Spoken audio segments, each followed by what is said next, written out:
Does everybody know what time it is? Fence arbor time. Alright guys, today we're going to be doing some React videos. And the team put together some shorts. So sorry my voice is a little in and out of frequency. Hey, it's Krusty the Pizza Man. Had some travel recently, and the dry air, I think, reduces my vocal cord stability. Wood fence edge damage due to trimmer. Got his yard. Grass looks pretty good, I must say. He's got some landscape border.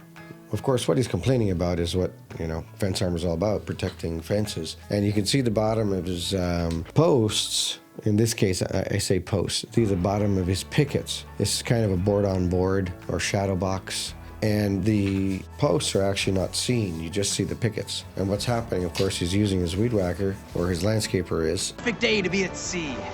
Oh, yeah. Oh, delightful. And he's damaging the bottom of those pickets. The quick and easy way is to use landscape border and trim. In this case, it looks like he's going to go all the way along his fence with that border.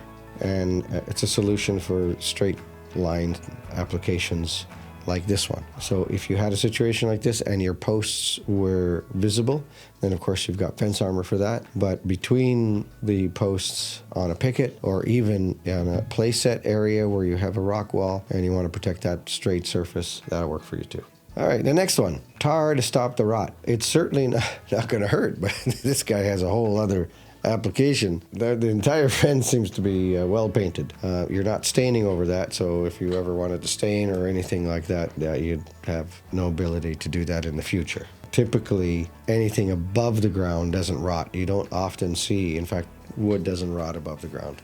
Nice little video. So fence post protection during installation.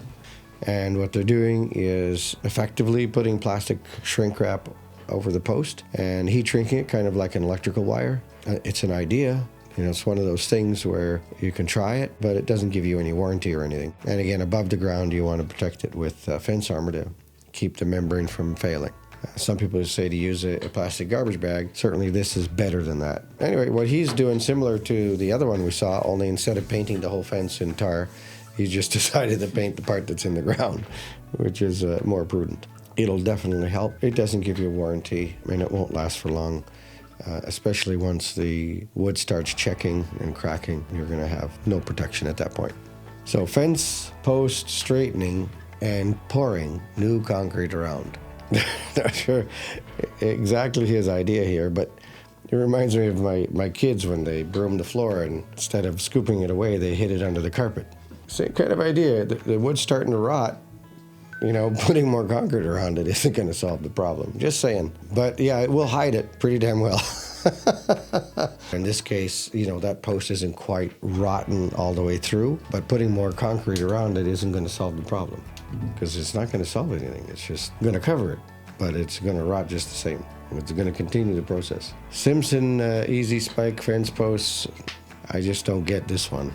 Nobody is going to build a fence unless it's a temporary fence with a post anchor. It's just not going to last. You can't get the height you want. It's not the right application. If you want to put in mailbox post or something like that, that's fine.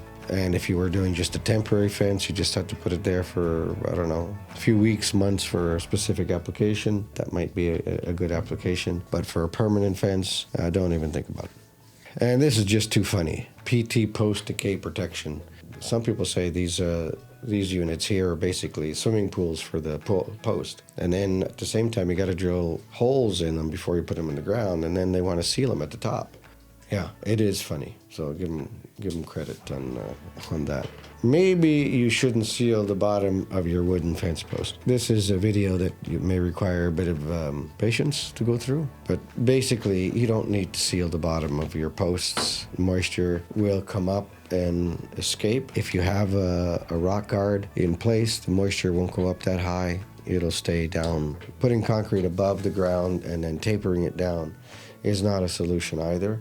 In fact, it actually promotes rot. University of Wisconsin study clearly demonstrates that. It just cracks at the top and then holds moisture in the concrete, and it just gets worse. All right, guys. Well, thank you for joining our channel. Please like and subscribe. Look forward to seeing you next week.